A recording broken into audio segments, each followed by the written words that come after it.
neige qui se recrée dessus ta rive sacrée, qui voudra donc loue et chante tout ce dont l'Inde se vante, Sicile la fabuleuse, ou bien l'Arabie heureuse.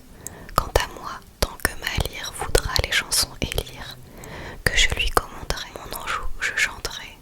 Ô mon fleuve paternel, quand le dormir éternel fera tomber à l'envers celui qui chante ses vers, et que par les bras amis mon corps bien près sera mis de quelque fontaine vive, non guère loin de ta rive, au moins sur ma froide cendre, fais quelques larmes descendre, et sonne mon bruit fameux à ton rivage écumeux. N'oublie le nom de celle qui toute beauté excelle, et ce qu'est pour elle aussi, chanter sur ce bord ici. Le prochain poème, c'est Le matin de Théophile de Viau. L'aurore sur le front du jour sème l'azur, l'or et l'ivoire, et le soleil, lassé de boire, commence son oblique tour. Ses cheveux, au sortir de l'onde, de flammes et de clarté couverts, la bouche et les naseaux ouverts, ronflent à la lumière du monde. La lune fuit devant nos yeux, la nuit a retiré ses voiles, peu à peu le front des étoiles s'unit à la couleur des cieux. Déjà la diligente Avette boit la marjolaine et le thym, et revient riche du butin qu'elle a pris sur le mont Hymette.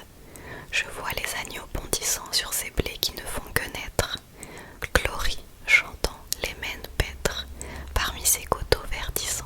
Les oiseaux d'un joyeux ramage en chantant semblent adorer la lumière qui vient dorer leur cabinet et leur plumage.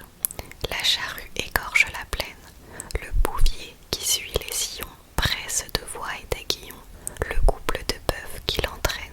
Alix apprête son fuseau, sa mère qui lui fait la tâche presse le chanvre qu'elle attache à sa quenouille de roseau.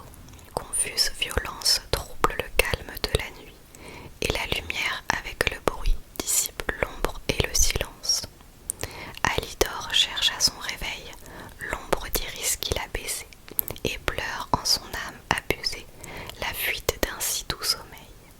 Les bêtes sont dans leur tanière, qui tremblent de voir le soleil. L'homme, remis par le sommeil, reprend son œuvre coutumière. Cette chandelle semble morte, le jour la fait évanouir, le soleil vient nous éblouir, vois qu'il passe au travers de la porte.